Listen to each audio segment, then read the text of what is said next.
नहीं तो ये कुछ नहीं करने देगा आप। तुमको पता नहीं कि ये मोबाइल तुम्हारा किस तरह से तुम्हें विनाश, तुमको बर्बाद कर। मोबाइल है बड़ी अच्छी चीज। 2022 सूचना का युग है, सूचना का।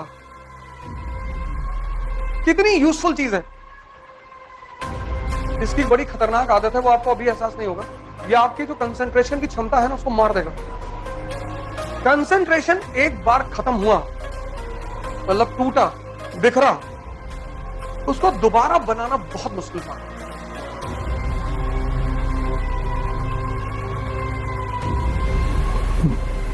जय हिंद फ्रेंड्स।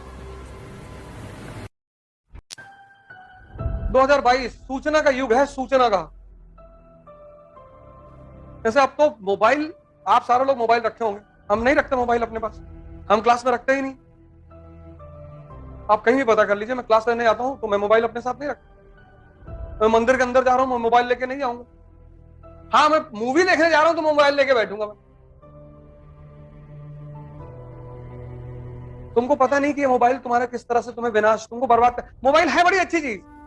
अब जैसे मुझे इकोनॉमिक सर्वे पढ़ने की जरूरत नहीं होती, देश के बड़े बड़े इकोनॉमी के टीचर हैं, सबका लेक्चर अपलोड हो जाता है यूट्यूब पे। इकोनॉमिक सर्वे आया, 10-12 टीचरों ने समझाया, उसको सुन लीजिए। कितनी यूजफुल चीज है। लेकिन मोबाइल को निरंतर अपने साथ मत रखिए, नहीं तो ये कुछ नहीं करने देगा आपको। इसकी बड़ी खतरनाक आदत है, वो आपको अभी एहसास नहीं होगा। ये आपकी जो कंसंट्रेशन की क्षमता है ना, उसको मार देगा। फिर कुछ भी करोगे, कुछ भी करोगे, कंसंट्रेशन एक बार खत्म हुआ, मतलब टूटा, बिखरा, उसको दोबारा बनाना बहुत मुश्किल काम। दुनिया में अगर मन की स्थिरता को चेक करना है तो आदमी को किताब दे दो। मन जो है ना, सारी किताबों को अब्सॉर्ब नहीं करता।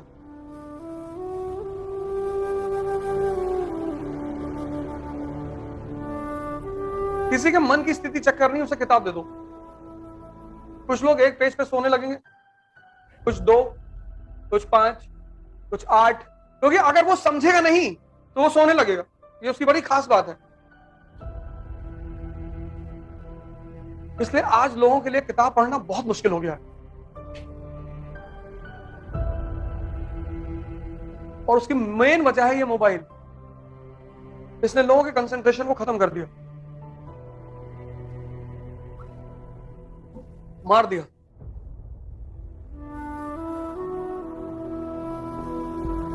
लाइब्रेरी मूवमेंट में क्या होता था? लाइब्रेरी भारत में एक मूवमेंट चलता था, लाइब्रेरी मूवमेंट। लाइब्रेरी मूवमेंट क्या होता था कि हर गांव में एक न्यूज़पेपर आता था, एक कम्युनिटी रूम होता था, वहां पे एक चारपाई रखी होती थी, और उस गांव का जो पढ़ा लिखा आदमी होता था वो उस पूरे न्यूज़पेपर को पढ़कर गांव के लोगों को सुनाता था। 4-5 गांव के लोग मिलकर आते थे सुनने के लिए। यह परंपरा आज भी जारी है इस देश में। सुबह 6 बजे लोग चाय की दुकान में पहुंच जाते हैं, और जितना अच्छा करंट अफेयर उनका है उतना तैयारी करने वालों का नहीं, क्योंकि न्यूज़पेपर को तैयार करने का एक ही तरीका है, ग्रुप।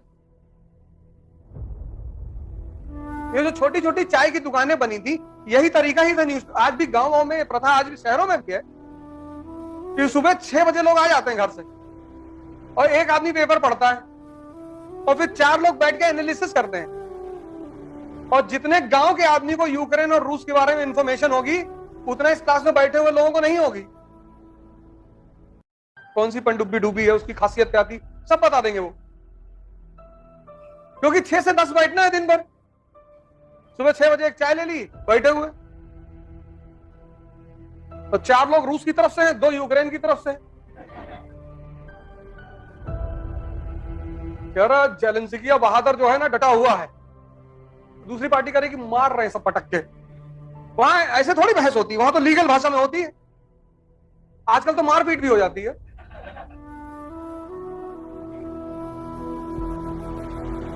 लेकिन एक बार मैं बार बार आपसे कहता हूं कि पढ़ने लिखने से कुछ नहीं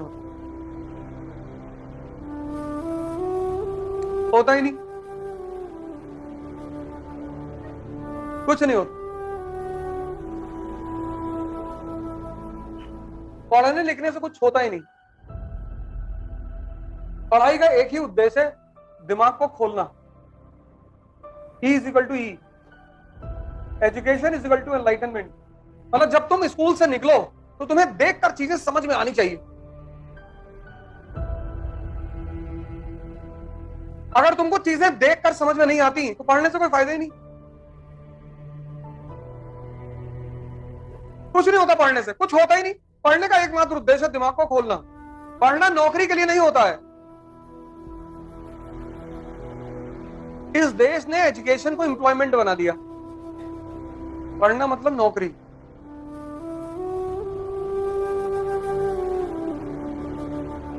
और ये मैकाले की देन है, नौकरी, वो भी सरकारी।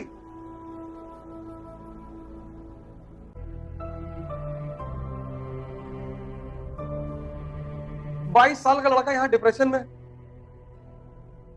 22 ईयर्स, 19।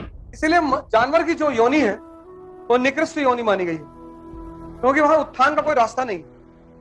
जानवर इंद्रियों पर पैदा हुआ, इंद्रियों पर मरेगा।